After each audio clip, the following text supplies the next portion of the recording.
தமிழ்நாட்டின் வளர்ச்சிப் பயணத்தில் ஒருவரையும் பின்தங்க விடமாட்டோம், வெல்வோம் ஒன்றாக.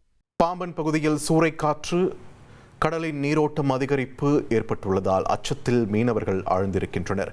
வங்கக்கடலில் உருவாகியுள்ள ஆழ்ந்த காற்றழுத்த தாழ்வு நிலை காரணமாக மணிக்கு 45 முதல் 60 கிலோமீட்டர் வேகத்தில் பலத்த சூறைக்காற்று வீசும் என்று வானிலை ஆய்வு மையம் தெரிவித்துள்ளது. இந்த நிலையில் ராமேஸ்வரம் தீவு பகுதி முழுவதுமே நேற்று முதல் பலத்த சூறைக்காற்றுடன் வழக்கத்தை விட கடல் சீற்றத்துடன் காணப்பட்டது.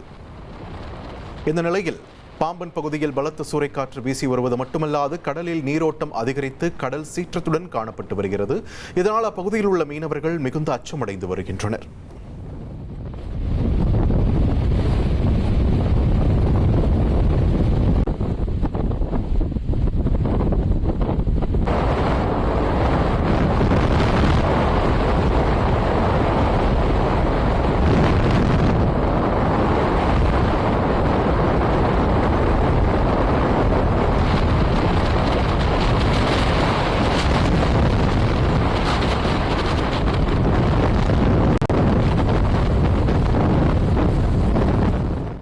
தமிழ்நாட்டின் வளர்ச்சிப் பயணத்தில் ஒருவரையும் பின்தங்க விடமாட்டோம், வெல்வோம் ஒன்றாக.